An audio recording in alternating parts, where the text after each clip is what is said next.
Salut à tous et bienvenue dans cette vidéo. Alors aujourd'hui on va parler de l'action Amazon dont on entend beaucoup parler en ce moment en France.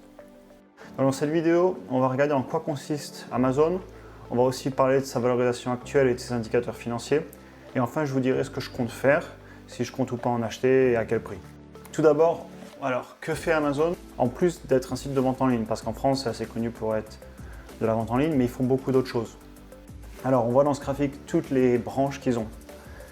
On a bien sûr Amazon.com, on a aussi Amazon Kindle, c'est les lectures de livres numériques. AWS, personne n'en parle, mais AWS c'est le plus gros business d'Amazon en termes de revenus. C'est en fait l'un des leaders mondiaux, si ce n'est le leader mondial du cloud. Ensuite on a Twitch, c'est un site de streaming de jeux vidéo. On a Amazon Pay, système de paiement qui est en concurrence avec Google Pay, etc. Beaucoup de personnes disent que c'est le futur par rapport aux comptes bancaires, aux cartes bancaires et aux espèces. Amazon Logistique qui en fait concurrence FedEx, mais en France on peut penser à TNT, à La Poste, à UPS. On a Audible que j'utilise personnellement, qui concurrence Scribd et d'autres entreprises, c'est en fait des livres audio. Amazon Alexa, beaucoup de monde parle du futur de l'audio, c'est-à-dire qu'on va arriver dans un monde, certainement, du moins beaucoup le pensent, où l'audio va prendre un pas énorme, notamment par rapport à la vidéo et à la lecture, parce qu'on peut faire d'autres choses en même temps. Et beaucoup de personnes disent, aussi bien Yandex en Russie que Google ou Amazon aux États-Unis et dans le reste du monde et Baidu en Chine, beaucoup de personnes pensent que ceux qui seront rentrés dans ce business tôt auront un gros monopole sur ce que les gens écoutent, consultent et achètent. On a Amazon Music qui concurrence Spotify, etc. dans la musique. On a aussi BDM qui est dans le multimédia en ligne, la critique de films, etc. Et enfin Amazon Prime. À mon avis, c'est plus Prime Video parce que je vois que c'est en face de Netflix, etc. Ce que je vais aborder en plus dans cette vidéo dont on ne parle pas, c'est la flywheel. Si vous lisez le livre qui s'appelle Bezonomics en anglais, que je conseille fortement, en fait, il explique que c'est le principe d'une roue. Lorsqu'elle a pris de l'élan, on ne peut plus l'arrêter. Et c'est tout le principe d'Amazon. Amazon n'essaie pas forcément de gagner de l'argent de suite. Ce qu'ils essaient, c'est d'avoir le maximum de clients satisfaits pour que les clients reviennent toujours utiliser plus de leurs produits. On a aussi quelque chose d'assez important, c'est l'intelligence artificielle. Beaucoup de monde commence à en parler, notamment avec des entreprises comme Tesla, qui va amener la conduite autonome, etc. Mais en fait, Amazon est très présent dans l'intelligence artificielle, notamment sur tout ce qui est vous présenter les bons produits, les bonnes publicités. Enfin, ils commencent aussi à s'attaquer à la grande distribution. Aux États-Unis, ils ont notamment acheté Whole Foods, qui est en fait une grosse enseigne spécialisée dans la nourriture. Et ils proposent maintenant la livraison de la nourriture avec Amazon Prime. Alors en termes de capitalisation boursière, Amazon c'est la troisième entreprise la plus grosse du monde. On a juste Apple et Microsoft devant, donc c'est du lourd clairement. Et ça veut aussi dire que beaucoup de monde sont déjà investis. Et on en parlera plus tard, mais la croissance qu'on a eue par le passé sera peut-être plus dure à avoir maintenant. Alors avant d'acheter toute entreprise, moi ce que j'aime regarder, c'est deux points qui me sont très importants. Tout d'abord, est-ce que l'entreprise a prouvé que son modèle fonctionne ? Pour Amazon, dans mon cas, c'est oui. Amazon a prouvé qu'elle était capable de prendre beaucoup de parts de marché dans beaucoup de secteurs. Amazon est une entreprise qui a un business model qui fonctionne. Ils l'ont prouvé et d'ailleurs leurs résultats sont positifs. En deuxième point, est-ce que l'entreprise est capable de croître? Parce qu'en effet, pour moi, ce n'est pas suffisant d'avoir un bon modèle. Il faut aussi qu'ils aient prouvé qu'ils sont capables de croître, qu'on ne soit pas seulement dans l'hypothétique. J'espère que vous appréciez la vidéo jusqu'à maintenant et si ça ne vous dérange pas, j'apprécierais vraiment si vous pouviez vous abonner ou mettre un petit pouce bleu à la chaîne, ça va me motiver pour en faire plus de vidéos.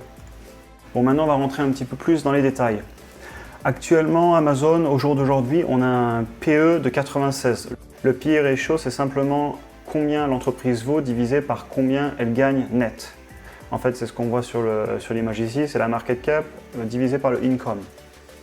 Donc actuellement, on est à 96, sachant que c'est élevé. La plupart des entreprises comme Google, Apple, etc. sont entre 30 et 40, il faudrait vérifier. Donc en fait, ce qui est estimé par les analystes, c'est que sur les 5 prochaines années, on va avoir les bénéfices qui augmentent de 36 et des poussières % par an. Donc si on fait les calculs, on se retrouve dans 3 ans avec un PE de 37 et dans 5 ans en 2025 avec un PE de 20. Si on l'achète aujourd'hui, on l'achète toujours au PE de 96. L'entreprise est chère actuellement avec un PE à 96. Mais moi j'investis pour le long terme, donc ce que je regarde c'est l'estimation à 3 ans et à 5 ans. Donc avec les profits à venir, on va certainement se retrouver à des PE qui seront plus raisonnables comme on le voit ici. Après, il faut aussi regarder le forward PE.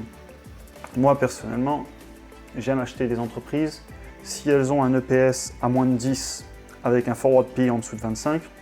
Et si on a un EPS au-dessus de 10, comme là c'est le cas, 36, j'aime acheter en dessous de 50. Donc en fait, on voit qu'on n'y est pas. Actuellement, on est quand même cher. On va aussi regarder les dettes et le cash qu'ils ont. J'aime bien regarder ça simplement pour savoir si l'entreprise n'a pas trop de dettes et si elle est viable et capable de rembourser ses dettes. Donc en fait, ce qu'on voit ici, c'est qu'ils ont en cash et en équivalent de cash 55 milliards, il faut rajouter 3 zéros, hein. On est en tout multiplié par 1000. Et on voit qu'en termes de dettes, on est à 63, dont presque 40 d'obligations et 23 de dettes à long terme. Donc on arrive presque à rembourser. C'est pas parfait. Si vous allez voir un Microsoft par exemple, vous verrez qu'ils auront beaucoup plus de cash que de dettes, parce que l'entreprise est beaucoup plus mature. Elle a donc moins de dettes. Mais c'est rien d'inquiétant, on n'est pas avec un multiplicateur de 4 ou de 5, comme des fois pour les entreprises, vous pouvez trouver des entreprises avec énormément de dettes et très peu de cash en banque. Alors, on fait les petits calculs dans le futur. Donc, si l'entreprise retombe aux 2800, et c'est pas impossible, hein, si vous regardez sur le graphique, on voit qu'une variation de 3,5%, on gagne plus de 100 $. Donc en fait, vous pouvez le calculer facilement sur un graphique, mais les 2800, on peut rapidement les réatteindre, hein. Si on regarde ici sur le graphique, en juillet, on y était. Donc si on refait les calculs avec un prix différent, si on retombe à 2800 $, on aura un forward PE de 60 et un PE de 32. Et si on arrive à retomber au niveau des 2500 $, c'est-à-dire au niveau où on était cet été, là pour moi, personnellement, ça commence à devenir intéressant.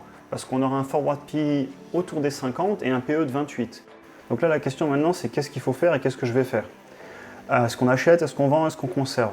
Alors déjà, moi personnellement, je suis actionnaire. Donc pour l'instant, ce que je fais, c'est que je conserve parce que l'entreprise, j'aime toujours les fondamentaux et pour moi, le business model est bon.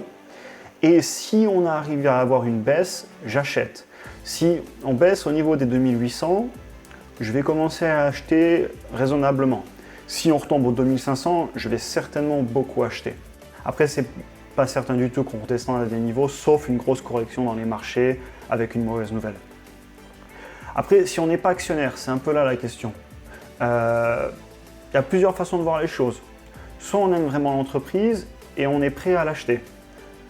Mais dans ce cas-là, ce que je proposerais, c'est d'acheter un tout petit peu, peut-être 5%, des fonds que vous avez en réserve, 10%, et d'attendre.